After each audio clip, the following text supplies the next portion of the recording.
Hi, Happy New Year to everybody. So I hope we'll get to do in 2020 everything what we planned. It did not get to do in 2020. So let's summarize the real estate market in 2020. While the overall US economy experienced significant difficulties in 2020, the housing sector showed us its resilience and maybe even benefited from the pandemic. I can't believe I'm saying that though. In the end, 2020 forced us to reimagine our relationship with our home. The pandemic home buyers' preferences have changed. They're seeking out features that we used to associate with luxury homes, like big yards, home offices, gyms, and so on. Among all the records set in 2020, active listings certainly stood out. We finished the year at an uncomfortably low 2,500 active listings. It's the first time below 3,000. Some of the key factors influencing low inventory is the record low mortgage rates combined with insufficient new house creation. The pandemic did the most damage during the second quarter. The rebound started in the third quarter as we closed 4,000 more properties than we did in 2019. The bottom line, buyers who were unable or unwilling to buy during the lockdown just waited a few months to do so. The average sales price in 2020 was $525,000, an increase of almost 8% from 2019. Home prices increased 14% in 2020 in Metro Denver area.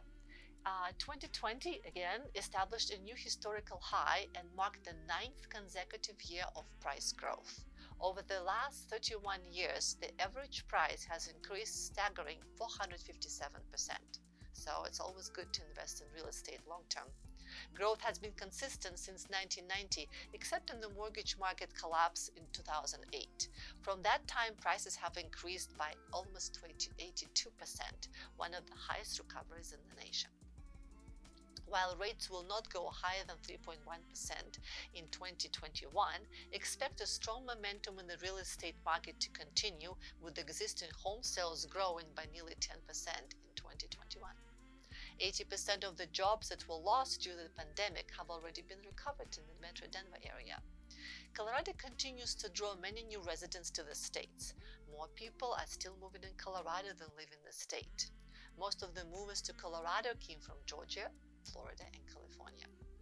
Teleworking is much more popular in Colorado than nationwide. 46% of adults reported that they telework across the state compared to 35% nationwide. Expect telework to continue long after the pandemic is over, even if it's 2 or 3 days per week working remotely. That will continue to propel Denver real estate market this year.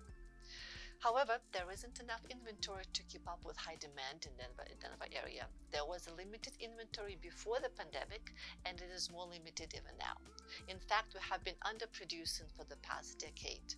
In the meantime, supply is expected to rise modestly based on the slightly higher number of building permits of single-family homes.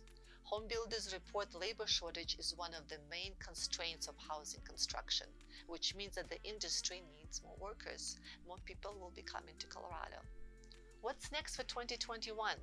Expect a persistent housing shortage that will keep home prices elevated, while home sales will continue to rise as record low mortgage rates and teleworking give housing market a boost.